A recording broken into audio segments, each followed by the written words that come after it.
Welcome to Screw the Commute, the entrepreneurial podcast dedicated to getting you out of the car and into the money.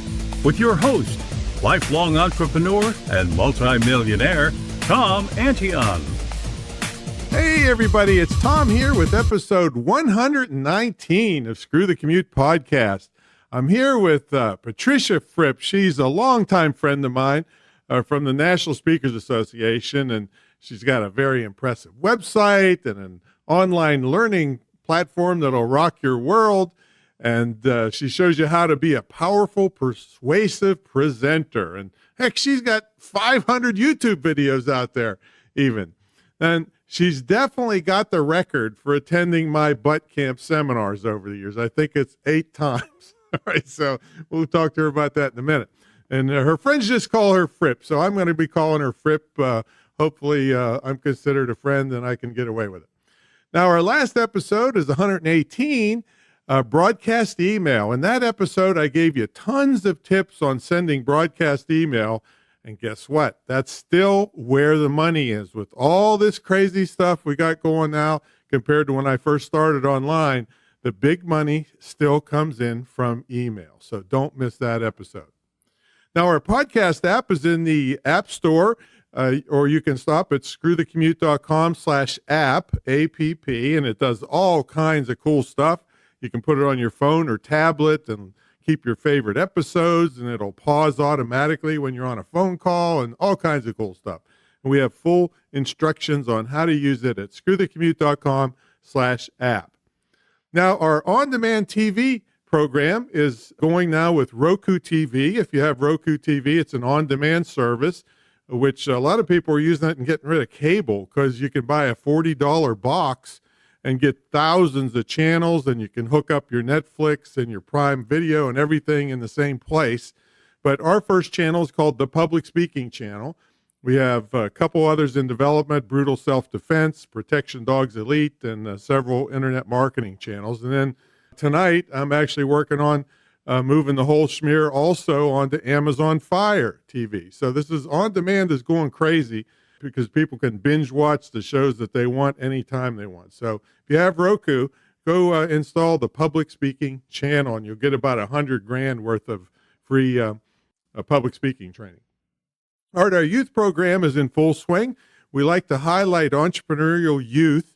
And when I say youth, that's up to about 20 years old or early 20s.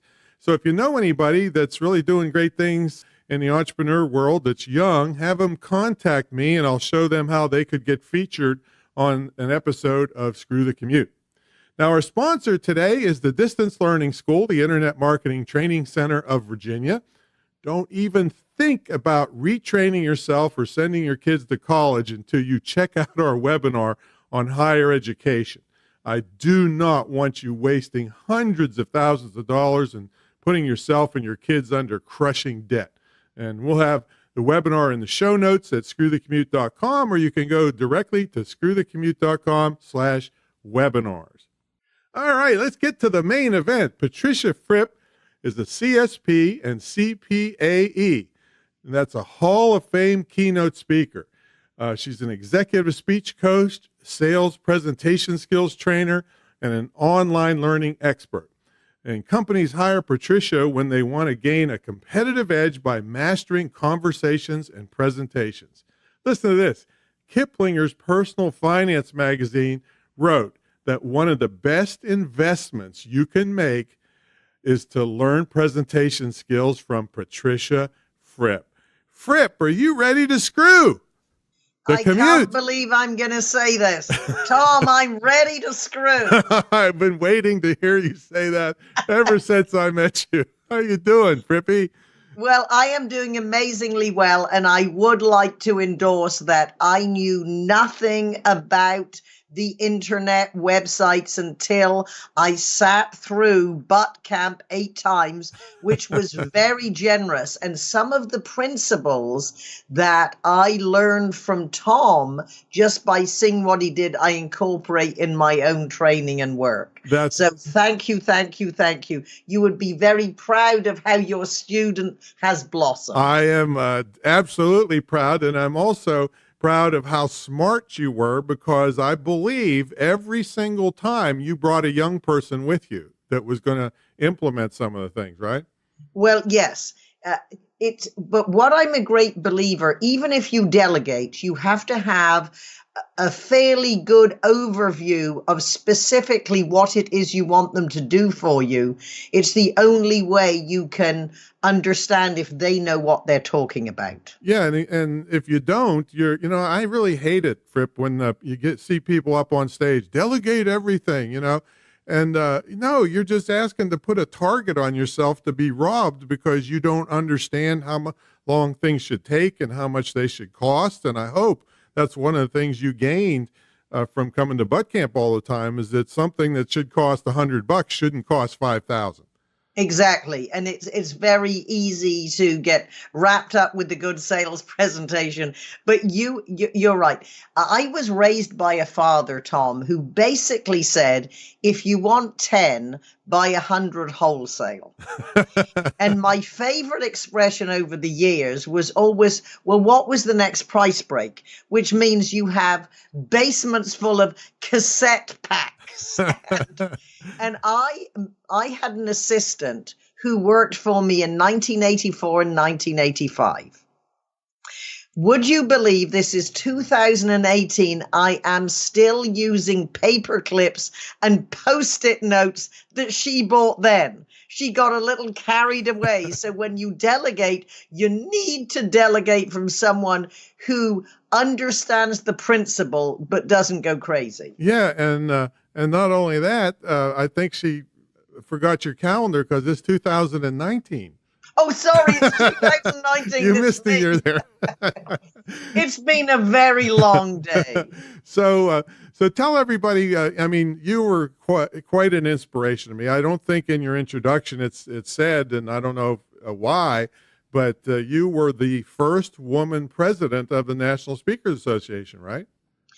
Well, yes. So just to put my whole comments and experience in the context, I arrived in England. I arrived from England in San Francisco at 20. I was a hairstylist. Mm-hmm. I had no job, nowhere to live, didn't know anyone, had $500. And because I was a hairstylist, I got a job in a very nice salon in a hotel, which meant I could be busy without having a clientele. And then when I was 23 years old, I had the opportunity to work in what was the first really posh men's hairstyling salon when hairstyling was a new profession.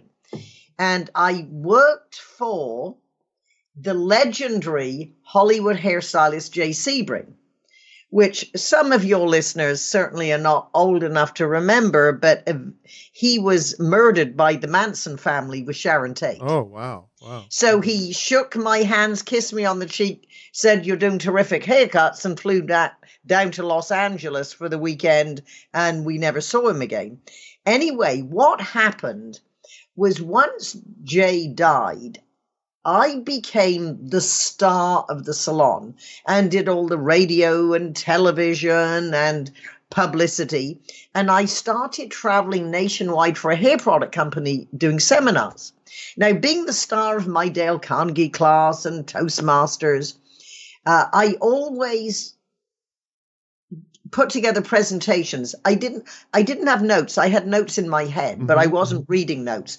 So all my executive clientele were saying, "Oh, well, you're speaking. Come speak to my Rotary Club, Kiwanis Clubs, Lions Club." And to cut a long story short, I turned up at my first National Speakers Association convention in 1977. That was 4 years after its inception, or I was roughly? I tell you, I was president in our 10th year, which was 84 to 85. All right.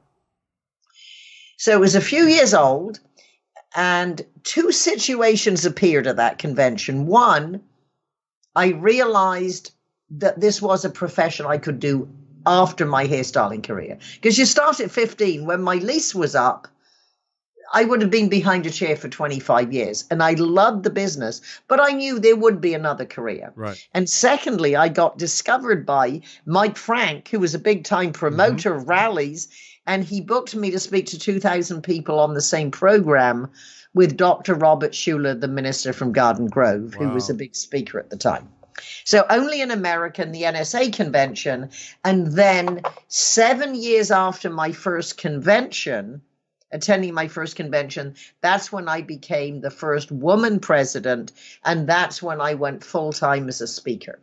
And since those early days when I was a keynote speaker, it's evolved by listening to my clients. So now, although I still speak at conferences, I really make my living, Tom, by helping executives, sales teams, engineers win more business or deliver presentations at their customer conferences or any manner of communications. Well, you were a great inspiration to me. I came around in '91 out of a comic background, and I thought, wow, she looks exactly like me. I could wear a hat. No, I'll tell you what. One thing that's done me really well.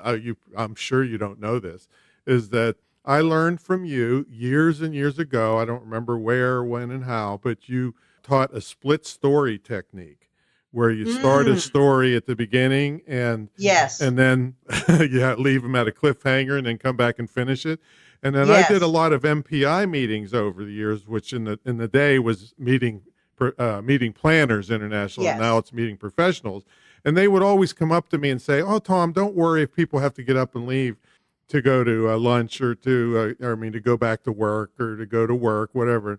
And I'm just nodding, thinking, yeah, me and Fripp are saying, you watch. They want to know the end of the story. Nobody left, and the meeting planner would come up. "Oh, they loved you. I can't believe, nobody left." I said, "Oh, well, there you go." So yeah, you've touched a lot of people over the years. But how does somebody work with you now? Well, I rather like you, Tom, in a different world. Certainly, I'm sure if I had all your money, I'd throw mine away. Yeah, right. However, now I'm lucky enough to have more demand for my time than I have time. But one principle that's worked well for me that perhaps some of your fans could benefit from. They're screwballs. If you're doing some personal service. So, for example, when somebody is recommended to me for speech coaching, say, or to help with their sales team's message, right? I book and I spend a lot of my life in Zoom, and I book what I call pretend you already hired me session. So it is really and often up to an hour of free coaching.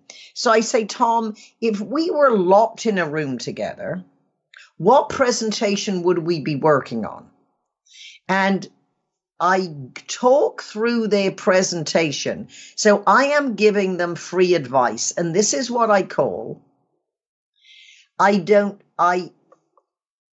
sell people by showing them. I don't sell people by telling them. In other words, I give them an experience because, one, there are a lot of speech coaches. However, it's not only the quality of the information, it's the rapport that you have. And because most of my clients are very busy, and I always say, and if I'm talking to somebody who's recommending me, wants to set up the appointment for the president of a company, I always say, I will be very respectful with my feedback. However, because of my maturity, that's an interesting they're not going to get away with anything. Because some of my coaching clients, when I've done in group, they're 6'5", ex-military, right. And they're not used for people telling, "No, I'm sorry, you have got to know what your opening line is." And so I know that most speech coaches will not spend as much time preparing as I do.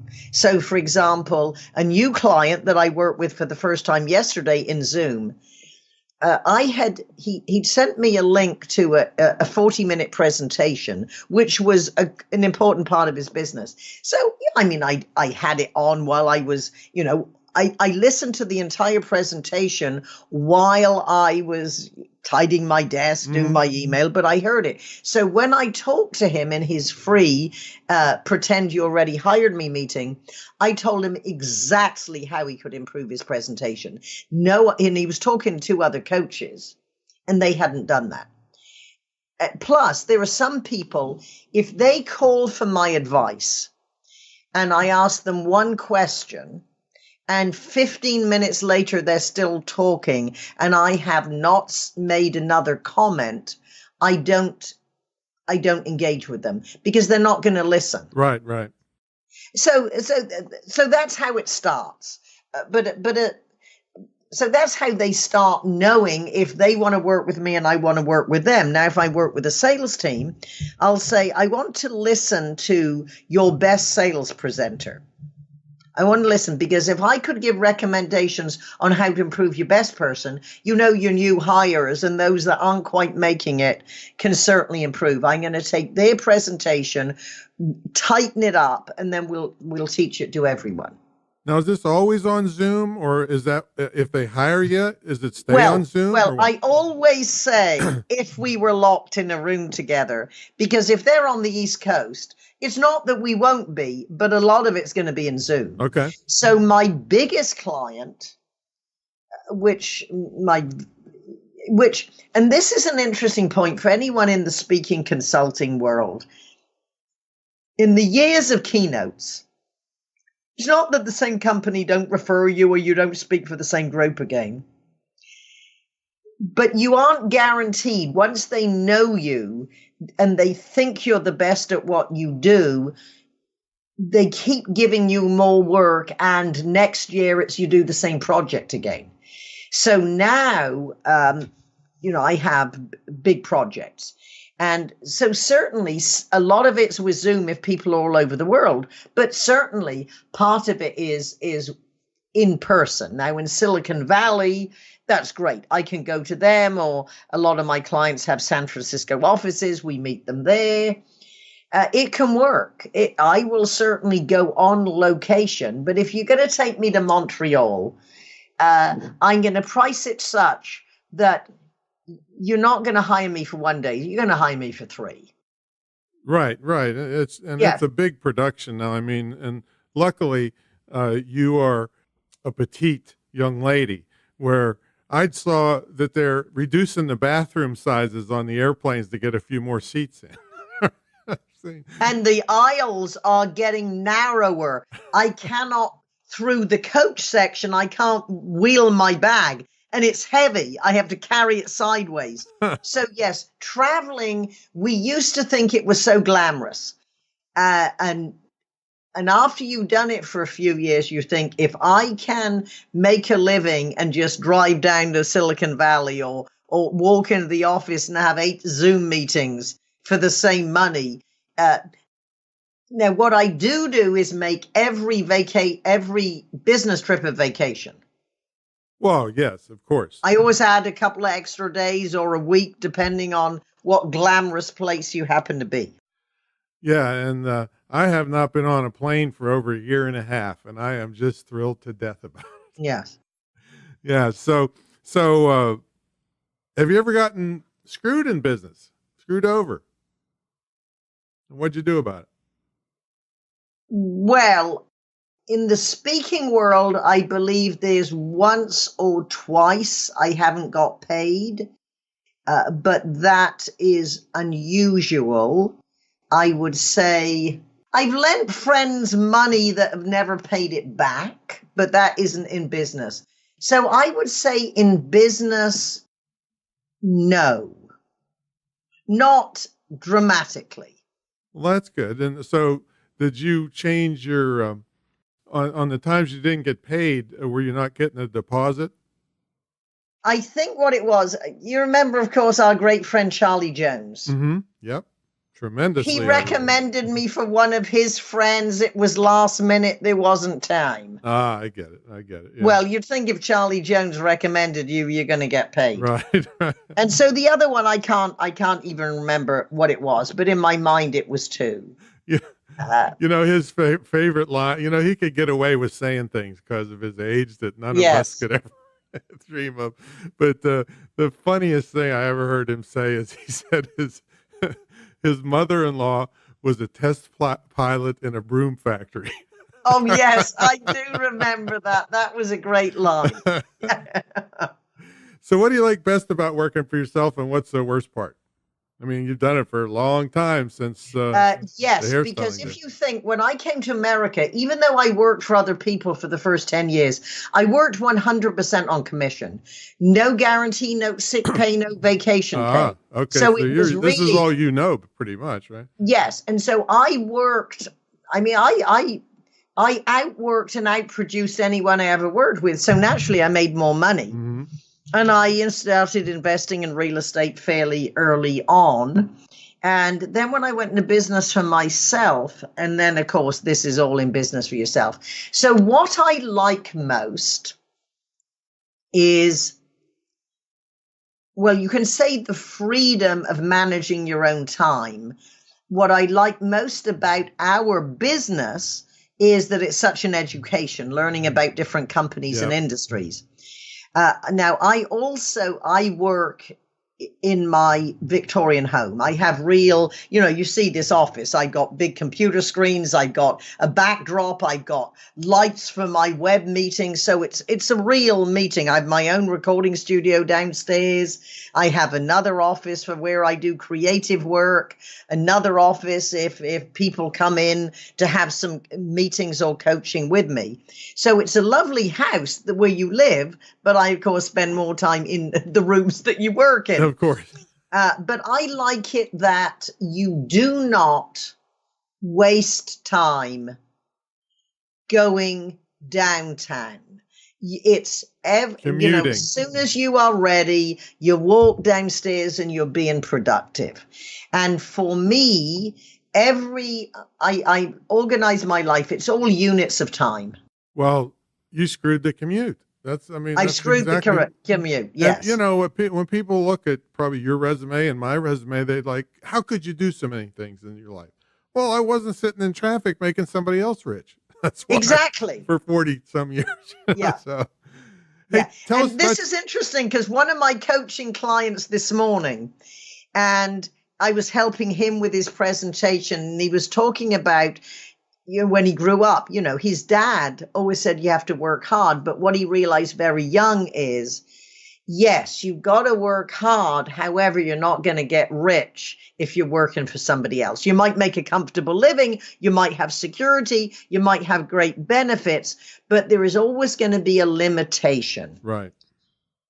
So tell us about your online course. Is it finished yet, or is it? Oh, yes, my dear. We've been selling this for probably now 2000. We launched it in 2014. Okay. And this is, and I learned NSA early. The first person that I heard say it, and I know you teach your students this, and there's no point creating a product if you don't have a way to market or you don't have an audience for it. Right.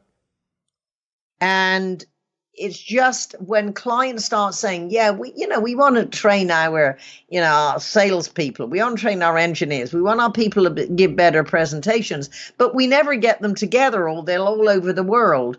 Or you and I both have fans in our communities, but they can't afford our personal one-on-one coaching, or at least not as much as they might need. So it's as a result of a demand. And so it's highly interactive, learn at your own pace, very high quality. This is recorded with a company called Lightspeed. So it's very interactive, but like all training that people want it now. I want it in digestible chunks. I want it on my phone. I want it on my tablet. If I can't sleep, I want to be able to take another chapter. So it was designed based on on demand. And for anyone interested in sales presentations or presentation skills, however you define presentation skills, modestly speaking, it is the most superb training on those subjects. What's it called? Does it have a title? Fripp, my name, Fripp, Fripp VT. And what it is, it's on powerful, persuasive presentations. So Fripp, Fripp, V as in virtual, T as in training. And it's very cost effective. A year is less than 1 hour of my coaching. So even my executives go through this to help get them better prepared so they save time on the more expensive coaching. Yeah. And how long did it take you to develop it? Well, other than your whole career. Yeah. Really, from when I signed the contract to when it was ready, it was 18 months. Did you create a lot of it in-house there? I created it all in Lightspeed because although I have plenty of content, Tom, and plenty of video, what I do for whatever format I'm doing, I said, how was your system designed to be used? And so I wrote 18 and a half hours of scripts. Now, I am a short-term project person. This was a long-term project, so I learned a lot about myself. And I forced myself to have habits and disciplines that don't come naturally. And so, you write it, you record it, and then you got to proof it. And because it's interactive, you see, you record, we say, let's see if you've been paying attention when you're going to do this. What do you do? 1, 2, or 3? Well, people click on what they think is the answer. So, of course, you got to record 3 answers. So it's very time consuming doing and putting it together. But I have never had children, but all mothers tell me that once you've had your baby and your body is flooded by these wonderful hormones, it makes you forget the pain and inconvenience. So now that I have my beautiful learning system that's all done, now I can really enjoy watching it now again. Well, you heard me say forever, work, get paid, right? So pay. And yours is probably evergreen. Too. It is evergreen because it's a subject that's evergreen. Right. And of course we recorded some more chapters that put in, and we have other programs. So for example, if someone's been all through the program, they can close it if they've had enough, or we convert them over. I have Fripp VT Live, which is very good for Toastmasters or people who like to listen to speakers. Mm-hmm. So it's not interactive, but we took 11 of my live speeches, which of course a lot about speaking. So I'm teaching you about how to be a better speaker, but it's cut into the same digestible chunks so you can watch them, 5 to 8 minutes at a time.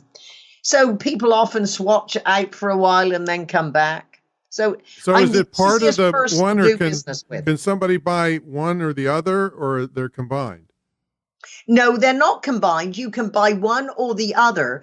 But for example, if you've watched all my speeches on Fripp VT, which is with Fripp virtual training, the first month is $297, then it's $29 a month. With Fripp VT Live, it's just $25 a month. But if anyone says, okay, I'm going to spend 3 months watching all your videos, all the speeches, the money that they've invested in that I put towards the Fripp VT if they want to upgrade. All right, beautiful. Yeah. So if someone has already been through our Fripp VT, so they continue paying there, but we just give them access to the Fripp VT Live. Got it. But somebody could be a hobbyist and still buy something from you if they're not doing sales presentations or taking it to a high level. Oh, yes. And then certainly, I bet some of your listeners are fans of my brother, Robert Fripp, who has a rock band called King Crimson. He's still going? Yes, King Crimson, this is their 50th anniversary. Wow. And they are doing amazingly well. Oh, no, they don't go out all year round. They go out twice a year for, 2 to 3 months. And they are doing superbly well. In the States or the UK? All over the world. Oh, okay. Wow. They're so all over the world. They have a worldwide fan base. And my brother happens to be a very articulate speaker. You can't think rock star because you would not believe a rock star. This is this thoughtful, articulate, and so many different subjects. So brother and I we were at a conference together and we recorded full presentations together. And the format we use, I ask him questions and he might spend 8 minutes to answer them, but it's brilliant. So although many of them are principles on how we got to be successful as a musician, the principles are exactly the same in any other discipline. And because he played on David Bowie's Heroes, we have another talk on how to be a hero for more than one day. Well, I took those speeches, Tom, and I put them in a VT system. So Robert Fripp VT is for Robert Fripp fans. And even if some of my fans are not even familiar with his music, the articulation and his ideas and the way he develops them, they will say, oh, I've watched Fripp VT live, swatch me out for Robert Fripp VT. So we can keep our clients engaged. Now, and also probably like you, Tom, I still have MP3s, I have DVDs, I have CDs. So at fripp.com, you click on products, everything is on sale. I'll tell you what, I think I had a part in creating an online monster. Yes, you did. Yes, you did. Well, we're going to have links to all this stuff in our show notes. So that was Fripp VT, Fripp VT Live. Is that a separate domain name, actually? Yes, okay. Yes. And then Robert Fripp VT. All right, well, we got to make sure the T is pronounced, correctly, because we don't want to do Fripp like VD, No. I want to make sure people get that right. So we got to take a brief break for our sponsor message here. When we come back, we're going to ask the prolific Patricia Fripp what's a typical day look like for her and how she stays motivated after all these years. So today's sponsor is the Distance Learning School, the Internet Marketing Training Center of Virginia. That's imtcva.org. And you'll have that in the show notes. Now, let me ask you, folks, do you know what colleges and universities are doing? Well, according to gradeinflation.com, they're raising grade point averages to make it look like they're doing a better job of teaching when there's a mountain of evidence that says that they aren't.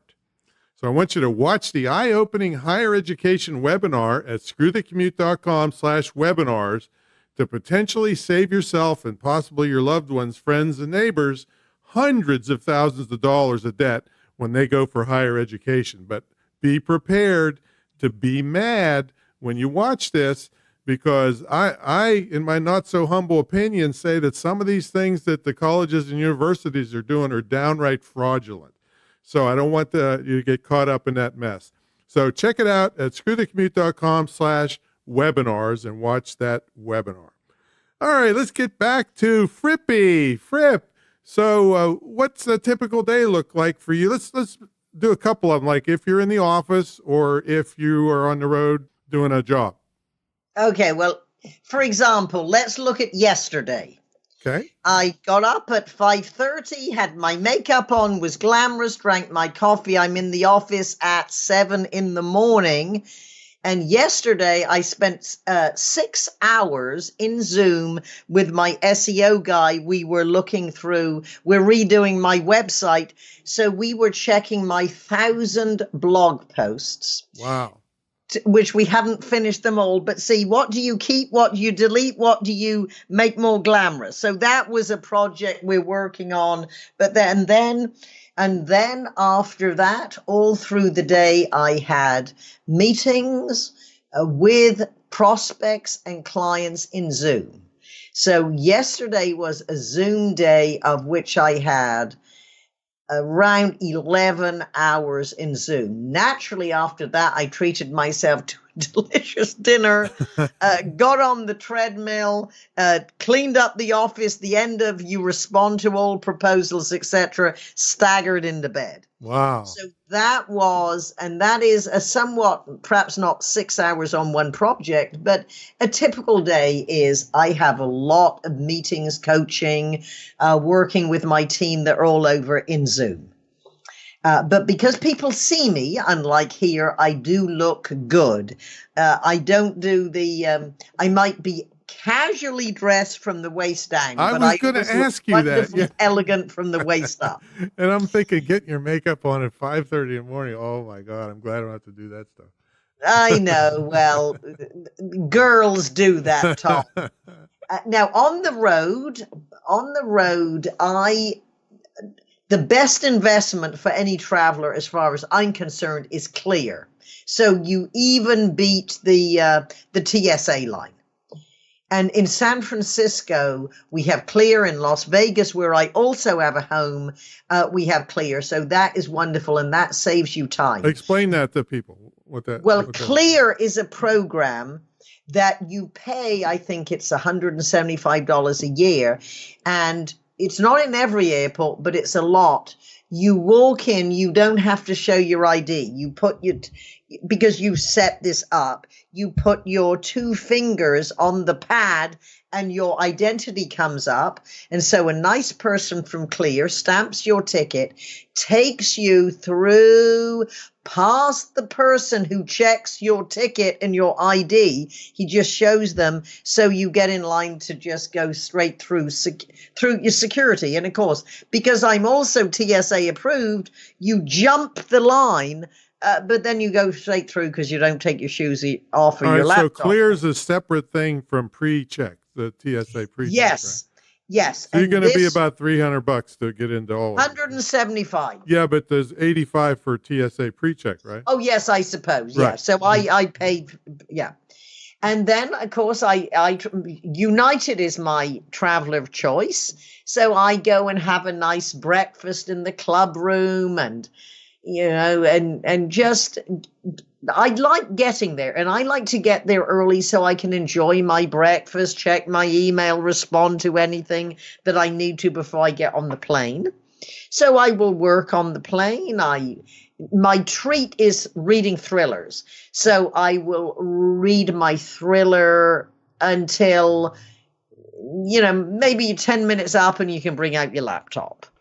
And so you always, and in case you're delayed, you have to have a thriller, because if you're hanging around, and you know what happens, Tom, they 10-minute you to death. Mm-hmm. So you can't go have lunch. You can't go back to the United Club room because you keep, in 10 minutes, we'll know, in 10 minutes. Mm-hmm. Oh, we're waiting for the pilot, and it's 3 hours. Well, work doesn't usually do it for me. You have to have something fun to do in case. And I don't get upset because there's nothing I can do about it. Right.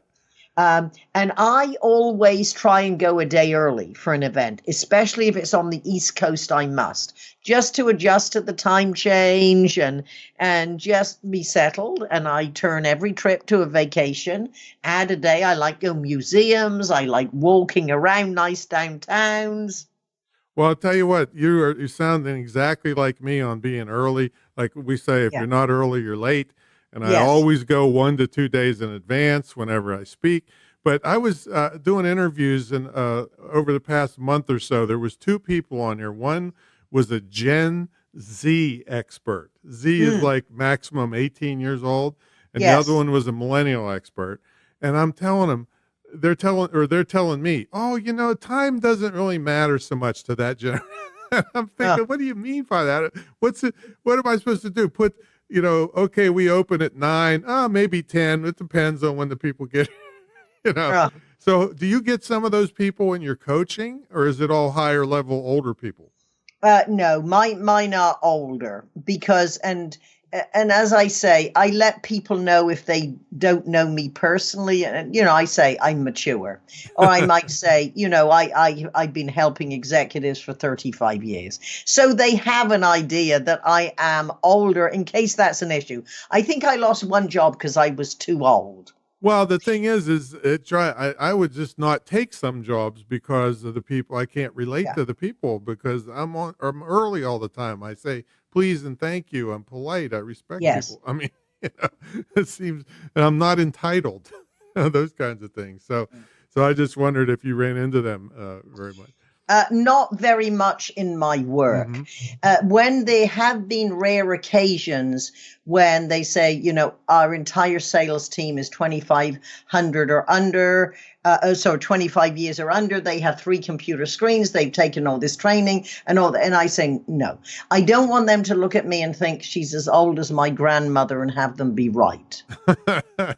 Yeah, well, if they were 2,500 years old, they'd be perfect for me. Yeah, well, exactly. But I've coached executives who were 28 years old in Silicon Valley, but that's really the youngest. I have younger people in the teams, but most of my clients are 30s, 40s, 50s. And you're still what we consider a solopreneur? You farm out to I have more help than I've ever had. So I have an assistant who lives in San Francisco. He lives downstairs in my building. Okay. So he's a techie, so he makes all my computers work. And we have a recording studio. He's a photographer, so we make videos, and he's very good with editing.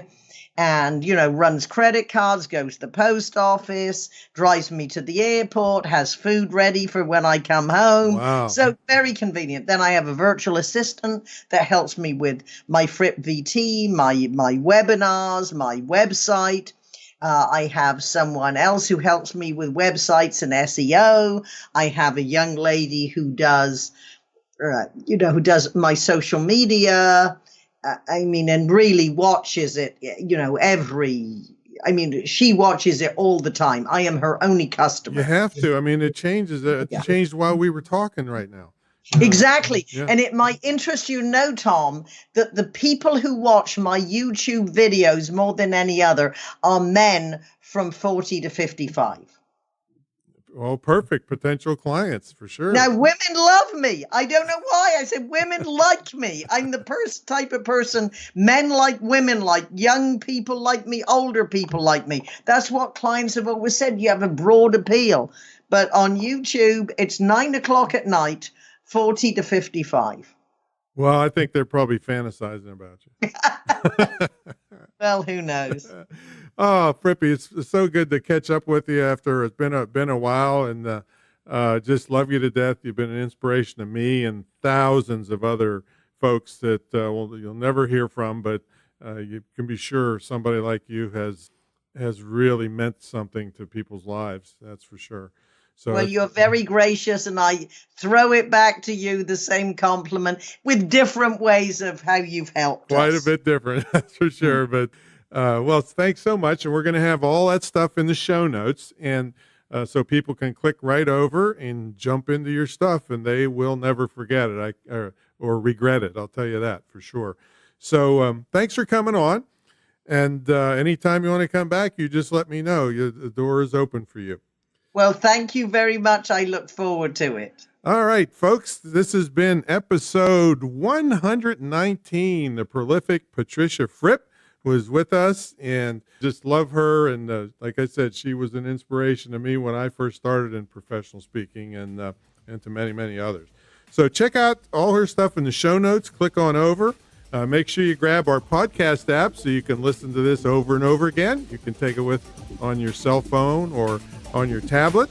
And if you get a chance, go over to iTunes and subscribe and review, and it really helps the show out. So we'll catch y'all on the next episode.